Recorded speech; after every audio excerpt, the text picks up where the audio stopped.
Hello and welcome to the Women in ERP podcast. I'm your host, Abigail Ullman, founder of the Women in ERP community. And I'm joined today by my co-host, Stephanie Poor. Stephanie is a huge advocate for women in ERP and also sales director for IFS. Hi, Abby. Joining us today is Anne Blakely. Anne is the managing partner at Baker Tilly Digital. Thank you for coming on to work, Anne. So excited to join you today. Thanks for having me. Anne is our first international guest, hailing from Milwaukee in the USA, and we're so excited to be breaking into the US and growing the women in ERP community across continents. There's definitely a movement happening, and we can't wait to be over in the US soon, meeting more of our listeners. So, Anne, let's get down to the grilling. I'm ready. Not scary, I promise.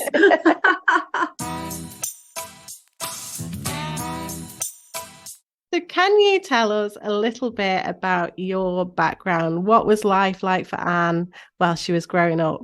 So I grew up here actually in Milwaukee, Wisconsin, really only about half a mile away from where I'm sitting today. I was the youngest of 5 children. I was a bit of an oops. So I had my 4 older siblings who are all about 18 or 24 months apart from one another. And then 7 years later, I came along as a fun surprise for my parents. And no. Exactly. So I always joke that I had the benefit of sort of being the youngest and being an only child. And I also had the benefit of watching my siblings do things the hard way and learn what not to do along the way. So what was your family unit like? So mom and dad? Yep. Very traditional. Yeah. Mom mostly stayed home with us kids as we were growing up. She always had some sort of side hustle going on. She would actually, very funny connection to the technology industry. She sewed computer covers back for the old CRT monitors and the large keyboards and things. And she would sew these computer cover? fabric covers so that they didn't get dusty, so that people could preserve their investment in their home computer. Oh, wow. So your mom kind of worked a little bit in this sector. What was it your dad did? Yeah, so this is actually an interesting story, and it has a lot to do why I ended up in technology myself. So my father actually was in seminary for 11 years, studying to be a priest, a Catholic priest, and decided about a year before he would have been ordained that he wanted to leave the priesthood, and it just wasn't the life for him. And so he came back to Milwaukee, Wisconsin, and met my mom bowling, and they lived happily ever after, now about 57 years of marriage. But he came out with essentially a philosophy and a religion degree, and then said, okay, well, now how do I support a family?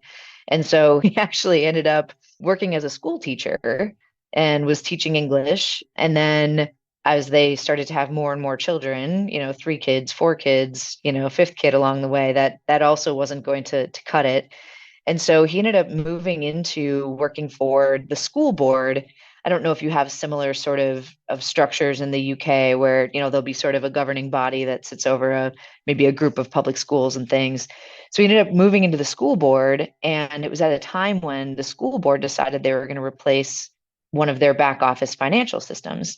And so he became part of an implementation of a finance system and really, really enjoyed it and really thought about this technology wave. I mean, this must have been in the early mid 80s.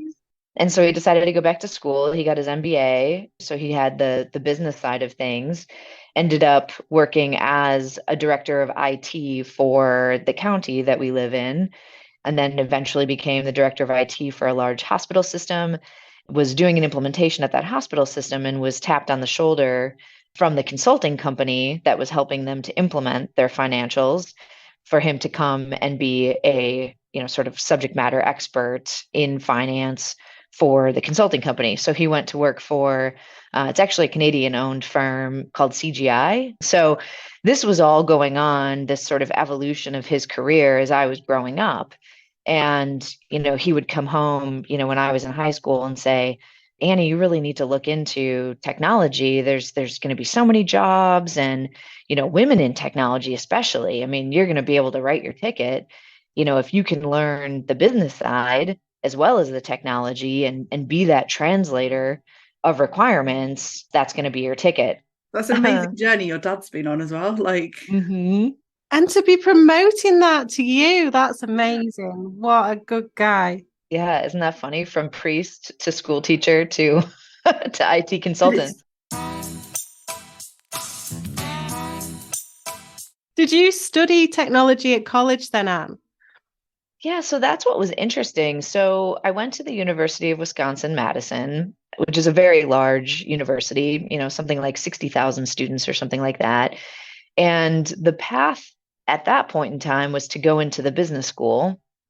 And you had to take all of your generals, whether that's accounting and finance and HR and management and, all of the different disciplines in business. And then when you got to the point where you could declare a major, then you could start to specialize a little bit more. And there was actually a PhD graduate on a grant that was looking at building out a new curriculum that crossed over from the computer science school into the business school. And they were calling it information systems analysis and design or something like that. And so I was able to actually declare that as a second major. So my first major was management and human resources with a second major in this hybrid program that was between computer science and the business school. And I was the first graduating class with that as an actual designation on your diploma, if you will. So I did get to have exposure to actual, computer science development. I was taking C++ and some of the other programming languages that are, probably well on their way out by this point in time. They'll never go out. Well, how many women were on your course with you? I would venture to say less than 10. Wow. If there were maybe a couple hundred. Yeah. Yeah, not many. Bad, isn't it? I had far more in the management and human resources side of my degree, but the computer science school was primarily men. It would be interesting to know what that what it would look like today. I bet it's not evolved that much, sadly. No. So you got your degree. How did you end up at Baker Tilly? So when I hit junior or senior year at university, I started to think about internships. And the consulting company that my father was working at, CGI, ended up having a project for the state government in Wisconsin that I was able to get an internship on. And so I started interning there while I was finishing my degree and ended up, it was right as the recession was hitting in 2000 in the United States. And all of my friends were getting their job offers pulled. And so I was actually interviewing at a lot of consultancies, in the IT software design space. And as sort of a last minute, oh crap kind of moment, I decided to take a role full time where I was doing my internship because I was just so scared that my job was going to get pulled and I didn't have any seniority and they didn't know me and, all of those kinds of things. So I had an amazing start to my career there. And I ended up, after finishing out that project, I ended up on a project for the state of Alaska. For those of you that don't have United States geography, it's very far away from Wisconsin. Very cold. Couldn't be much further. And yes, and very cold. I was going to say very cold. And so I was working as a team lead, designing actually a child welfare information system. So tracked child abuse, neglect, foster care, adoptions, and all the provider payments around that. And so it was very fascinating because here I have this technical degree, but I'm working all day long with social workers and understanding, what happens if there's suspected, child abuse in a home and what are all the rules and protocols, and then trying to build a system that can then automate that and make that more efficient, and then therefore hopefully improve the outcomes for these kids. And so it was really great, but very intense. And in the state of Alaska, because I was so far away, I was technically on travel, but I could only come home 5 days every 3 weeks. And so I would be there working, on project site, and then would come home for 5 days and then back again. So after 2 years of doing that, I absolutely loved it. I loved it. It was a great, great company, great job, everything like that. But I was, sort of hitting that age where I wanted to maybe get married, and I didn't really want to marry anyone in Alaska. And It must have been quite emotionally draining as well, like just constantly backwards and forwards. But also, I mean, for me, the software I work on is very much business related. So it's always, let's be honest, how you can make the company more money, making them more efficient. Whereas that actually impacts human lives, and that comes with a responsibility as well. So that on top of traveling must have been quite intense. It definitely was. And, and so I just, I guess I just kind of got homesick, and I was missing too many things. Friends were getting married, and, birthday parties, and, all of that sort of thing. And so I thought about transferring, but I was too far ingrained in that project, and, the client didn't really want to let me go. And so I ended up deciding to take a look at new opportunities. And that's when I landed at Baker Tilly. And that's been about 19 or 20 years ago now. So feels like a lifetime. So you've focused on HCM and ERP practices. So you've helped to grow those practices out with major alliances with the likes of Oracle and IFS, Plex and Deltex as well. So tell us how you manage that vast partner ecosystem of vendor partners and customers. It's been an interesting evolution because, when I started at Baker Tilly, we had a handful of clients that were really looking hard at HR and HCM transformation. I think those suites of products and technologies maybe were a little bit further behind from, financials and operations kinds of systems. And so all these really kind of innovative and niche vendors that just focused on HR started to sprout up in the marketplace. And so my evolution was sort of following the trends of just sort of, I would say, cloud software in general, where the new capabilities get incubated with these small startups. And then as they reach some maturity, then suddenly the large software vendors start to acquire the smaller companies. And then, my consulting practice then sort of evolved with that. That's sort of been the evolution in terms of navigating the ecosystem, being on the consulting side and being an advocate for what do our clients need and what are the biggest sort of business gaps and challenges that they have. We're able to sort of view the vendor ecosystem through their eyes. And, what's sort of needed by our clients is where we've gravitated towards and sort of building out capability. So we had some sort of niche partnerships in HR. Those systems were actually acquired by Oracle, which allowed us to then build out a broader Oracle capability. But, all of these systems, some are better in certain industries than others. There's not one size fits all. And so we really had to take a look at, from a Baker Tilly lens, what are the industries that we serve deeply, especially on the, the tax and audit side, but as well on the consulting side, and then create capability with alliances in the marketplace that could fill that need. So manufacturing and distribution is the largest industry that Baker Tilly serves. And so having a relationship with a company like IFS allowed us to have much more deep, industry specific capability, which is really what makes it powerful for our clients. Similarly, we have a lot of government contractor clients that are trying to do business, with the US government in this instance, but abroad as well. And that's where the Deltek relationship, because of the specialization in how they do cost accounting. So, our vendor evolution and sort of specialization expertise in managing those alliances really was driven and born from what pain are our clients feeling and how do you close those gaps? And do you have plans to expand that portfolio further?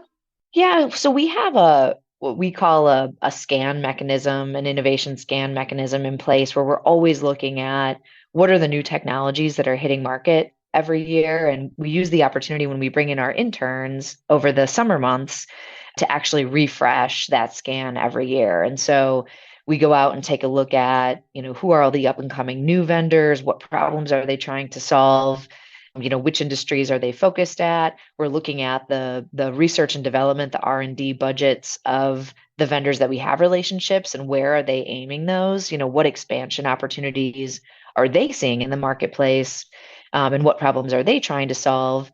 And then we're watching all of the M&A sort of activity of, vendor consolidation and, who's moving into kind of larger suites. And then we use that as an opportunity to then decide, make investment decisions of where we expand. So yes, we're always expanding and growing our portfolio. We also unfortunately have the ones that are sort of end of life, that maybe get superseded or replaced or acquired and go in a different direction that sort of no longer serve our clients. It's really interesting that you use your interns to drive that. That's what a great learning experience. I was just thinking that. It's a really good way of doing it, because it's so, you can get so bogged down in the day-to-day and the business as usual, that having your eye on the strategic and having that almost like seasonal workforce coming in to keep your eye on the future is an excellent way of doing it. Well, it's a fun way for them to meaningfully contribute too, because internships are 6 weeks long, 8 weeks long. And so how do you come in and plug into a client engagement, at the right time and have enough context to be able to make a difference? And this is something that's super impactful and is used. So it's been popular. Just out of interest, in terms of the intern program that you run, are you seeing an equal split between kind of the female and male, or has that changed? You said you've been there for 20 years. Has that changed over the two decades or so that you've been working there? What's interesting? So we have, I would say, two main profiles. This is oversimplifying, and if my recruiters were listening to this call, they would they would call BS on this. But we probably have 27 different job descriptions or something. But we really fall into sort of two categories. We hire for functional talent and we hire for more what I would say core technical talent. So in the functional side, it's much more of the business analyst, requirements definition, testing, configuration of business applications. On the technical side, much more, data conversion, higher, deeper analytics, actual full stack development for extensions on applications and things. And so if I look across, sort of the all the functional roles we hire and then all the technical roles we hire, I would say functional, we're actually more women than men at this point. I think when I looked at the last campus class, it was something like 60-40, where there were actually more women. On the technical side, it's reversed. So it's still relatively even, but it's still a little bit more male dominated in terms of, more the hardcore kind of programming data side. And that starts from a young age anyway, but it is interesting. But they sound like great starts anyway, in terms of where you're at. Yeah, the bigger problem that we've been watching and keeping an eye on at Baker Tilly, at the beginning stages, really at sort of the intern into consultant into senior consultant, it's pretty even all the way along. It's really after manager, when you're about 7-8 years into your career, that's where some of the disparity starts to happen. And so a lot of the programs, in terms of we have this program that's called Growth and Retention of Women, we're really focused on working on evening that out on the back half of the career. And what do we have to do to sort of make choices more accessible and make flexibility more of an option as people are thinking about, having families and those kinds of things as well. So on that point then, as a female, what are the main challenges that you have faced personally in this industry? Honestly, I feel like sometimes we're our own worst enemy. We feel like we have to do it all ourselves, and we have to have, sort of an A+ grade in just about everything that we do. And so for me, it was really an exercise of letting some things go. I had to recognize that I needed more help at home, just outsourcing things that I would absolutely love to do myself, but in the scheme of priorities and balancing both career and the kids, it wasn't as high value at that point in time. And so I think getting help, I think having super honest and almost selfish conversations with your partner about, kind of what your intended goals are. It was probably one of our first dates. My husband is now retired. He was an attorney and he worked at a big firm when we met, and it was one of our first dates, and I said to him, I want to be a partner, and that means this, that, and whatever. And he's like, great, as long as I don't have to be, I'll do anything. because he was sort of, feeling a little bit disillusioned by, the idea of the partner track on the law side of things. And so it worked out okay. But I think by setting those ground rules pretty early in terms of what I wanted, it just helped. It helped to kind of set the stage for how we divided and conquered our world. I'm going through that right now. So, because we like to be honest on this show, it's really difficult because maybe I didn't set out with the intentions of my career going to the direction that they're going in now. And so we're having an awkward conversation that we didn't have early on. I've now decided to be selfish. But it's great you're having the conversation, Abby, in terms of like, if you didn't, and you'd probably be sat there really frustrated. So I think it's better to be honest and aim for the world than why not? And it doesn't mean that there has to be winners and losers. It's not like I'm selfish, you're not. It's more about just, what do I need in this moment? What do you need in that moment? How do we have our moments together? How do we coordinate our moments? Those kinds of things. I'm sure there's probably been times also where it's been the reverse, right? So it's all, and there might be in the future. So it's swings and roundabouts. Yeah, it's all about balance, isn't it? That's right. But we've just employed a cleaner, so. See? Outsource that shit, man. You got to. That's number one, Vic. So you have 2 children, Anne. How have you found being a working mum? Yeah, well, like everything, ups and downs for sure. Moments of feeling guilty and inadequate for sure. But I would say, all in all, I think it's been a really positive experience. My kids are now 13 and 15. So I feel like I'm maybe on the other side of what my husband and I called the fog, which was pretty much from newborn to maybe 7 years old, where you're just, kind of all hands on deck trying to form these little humans, and they're sort of attached to you, constantly. So maybe a little bit of, an ounce of perspective just because I'm on the other side of it right now. But I think, I received a piece of advice actually from a mentor. I used to be part of this women in technology group associated with the Oracle ecosystem when I was building out our Oracle cloud practice. And I was on an overnight the night before one of the large conferences. The women in technology group would get together and we'd do something active, go for a bike ride, through the Grand Canyon or something the day before the conference. And we were on the bus in transit, and she leaned over and she said, "You look tired." And I said, "Yep, I am tired." The kids didn't sleep. I had a long flight. I took this flight, which was inopportune, but it allowed me to, do X, Y, and Z at home. And she said, "Yeah, I had a feeling that it was maybe kid related." She said, I want to give you a piece of advice that is going to sound crazy and mean." And I was like, "Okay, I'm here for it." And she said, "Don't ever apologize to your kids about work. Don't ever apologize, because you're not actually sorry. You're choosing this every day." And it was like sort of a strange piece of advice out of nowhere, but I can't tell you how many times in the last, 8, 9, 10 years that I've thought of that, because, as you're juggling priorities and, as I'm, maybe packing the suitcase on a Sunday night to head out for a kickoff meeting at a client or something on Monday, and the kids are a little bit melancholy about me leaving, it's so tempting to apologize to them. But instead, I decided to choose those opportunities over the last decade to say, "I know this is really hard. However, I'm doing this really exciting thing. Do you want to hear about the client I'm meeting? This is the role I'm playing in the project. I'm really excited because I'm going to learn this, or I get to go with this team who I really like. And, I'll send you pictures," or, whatever it was. And I think that's made a big impact on them, because they connect better to like what I am actually doing. And they also learned pretty early that it's not all about them. Yeah, lots about them, yeah. but it's not all about them.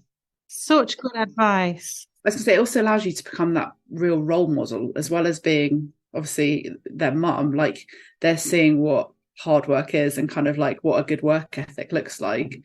So there's so many different lessons within that as well.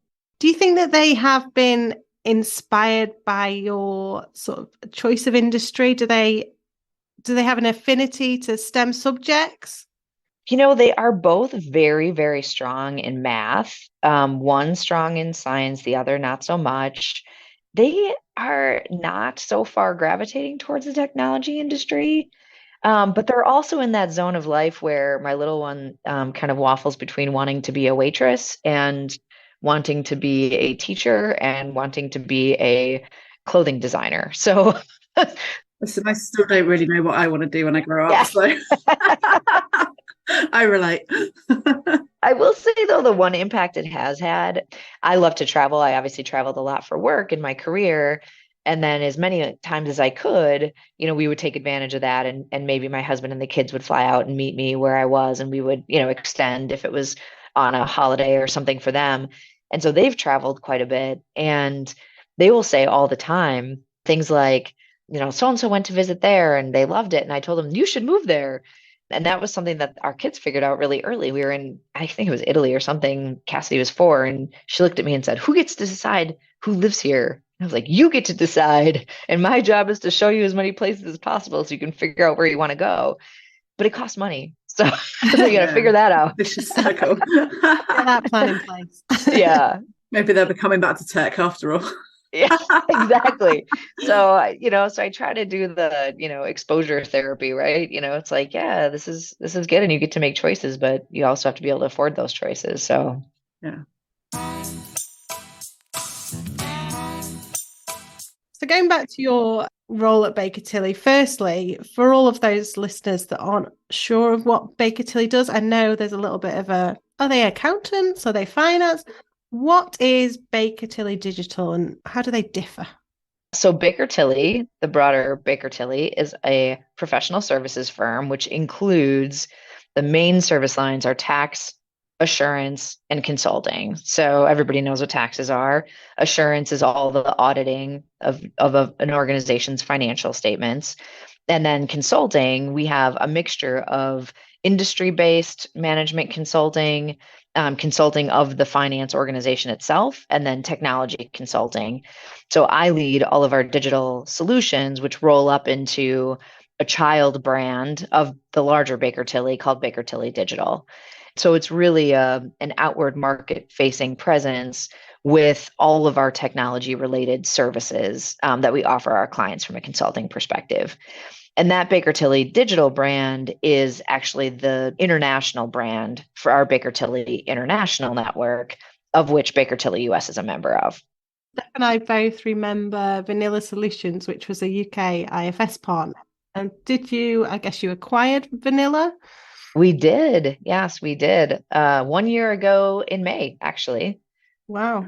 Yeah, it's been fantastic. They actually, when they joined, we have another large presence in the UK. We have a London office, largely focused on forensics. Yeah, you probably have.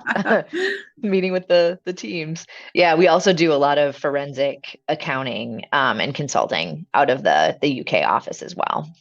You've got a very good reputation, and both with the clients I work with and also with all the employees at Baker Tilly. They absolutely love the kind of work culture and environment. So good. It's always positive feedback. When I joined Baker Tilly, I was consultant number 25. I think we have 3,000 consultants today. And, it's the growth has been so fun, and it's so fun to be entrepreneurial and think about what do our clients need and kind of evolving our services and technologies and things in accordance to that. But it's how do you keep that feeling of being part of a small organization where you really have impact. And that's what we've been trying to do as we grow. And I think so far pretty successfully, always room for improvement. It all sounds good. So as managing partner, what does that mean? And what does your day-to-day look like? My big joke to my team is that being a managing partner means that you don't actually get to do work anymore.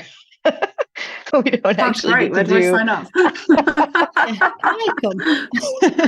I have to be careful for who's listening to this, but no, it's that transition of really being client facing in market, delivering the actual technical solutions and being that translation agent between what problems do the client have and how are we going to implement solutions to help them fix that, and and then manage them through that change journey. I'm not as hands-on with that anymore. So, being a managing partner essentially means all of the partners that own those practices now roll up to me.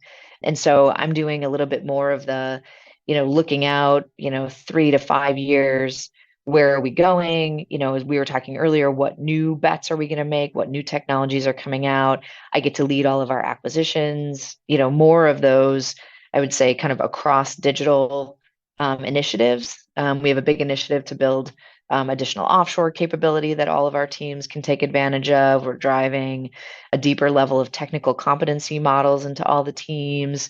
We're looking at a whole host of acquisitions. I get to do all the fun things like budget planning, forecasting, reporting, My worst all of that. nightmare. Yeah. So it's just so my the job has evolved. So on those rare moments where I get to still participate in a client call or a sales call or review some deliverables because somebody happens to be on holiday or something, I revel in those moments now. A little bit, sort of a step back to reality. So at Baker Tilly, you have the GROW initiative that you mentioned earlier. Now, GROW stands for the Growth and Retention of Women, which is one of our own initiatives with work. Why do you think that we need to be pushing as a collective for these two outcomes for women? So I think back to a joke I made earlier about, sometimes we're our own worst nightmare. I think, helping to give a voice and courage and understanding of options and choices is important because, we like to be good at what we do. We like to know that we can handle what's coming around the corner. We like to show well. And I think to the extent that we can provide more resources, more open conversations, more exploration to help people dream beyond maybe where they are today, I think that's just such a important cause because we certainly have the capability. It's just sometimes we don't get selfish enough to ask for more or for what's next. That's it. And so how are you doing that? What are you offering women? We have a whole, from a programmatic standpoint, from a growth standpoint, we have lots of resources that we're offering. So we've built out, we have obviously our national grow program. One of the female partners in digital is actually the leader of our national grow initiative. Her name's Amanda Klein. She's fantastic. And then we've built essentially sectors for all of our different offices so that there can be more of a local presence. And they're doing everything from networking opportunities, lots of different book clubs providing resources on, sort of different navigation techniques, way to just kind of plan and manage, to ask, et cetera, to create the conversation. And then we also have a Grow mentorship matching program where you can essentially submit a request to be either a mentor or a mentee and, sort of talk about what it is that your goals are or, what you're looking to receive perspective on. And you get matched with others. And so it's a way to create, I think, bigger networks of women across the firm to just learn from varying experiences and different goals and aspirations and, be able to get some of those perspectives. And then there's also a huge component around, how do we elevate to leadership, all of the leading indicators, metrics to show health of a successful pipeline of successors and candidates moving through the ranks that represent the female population. So it's sort of the kind of the softer side of things in terms of teaching, networking, and providing, those opportunities, and as well as sort of holding our firm accountable for the metrics to make sure that we're keeping an eye on it and creating enough opportunity. What things do you think are helping with that retention piece? What movements are you making within Baker Tilly to help retain women? Because a lot of us drop out of the workforce. I did it myself for a short while. How do we stop that from happening? Just creating the conversation about flexibility, both flexibility in terms of, okay, I'm pedal to the metal to get to the manager level, but now I need to take a little bit of a detour and I want to slow my progression down a little bit. Maybe I want to move to part-time. Maybe I want to move to internal assignments, for a little while so that I can control my schedule a little bit better, whatever that might be, that doesn't somehow deter from then ramping back up again, after you get through, whatever transition you're going through. And this is offered, by the way, not just for women that are having kids, but also, men that are having children. You're navigating end of life scenarios with parents, that you're being, having to caregive for. So it's just creating that notion of eliminating that up or out kind of mentality and more of like up, sideways, take a step, stop, pause, step back, and removing the stigma from that. I know I was the first woman on a flexible work arrangement, so I don't work on Fridays. I haven't since my 15-year-old was born. And that has created just an incredible amount of relief for us at home. Then we could have sort of the nanny Monday through Thursday. But then Friday was my day to be able to, when they were young, be home with the kids. Now it's my day to take them to doctor's appointments or be the one that gets to drive carpool to soccer practice or, whatever it is. And then also kind of gives you that extra opportunity to sort of get life in order before the weekend hits so that, you can sort of be fully present as a parent. Life admin. Out of interest, is that day respected?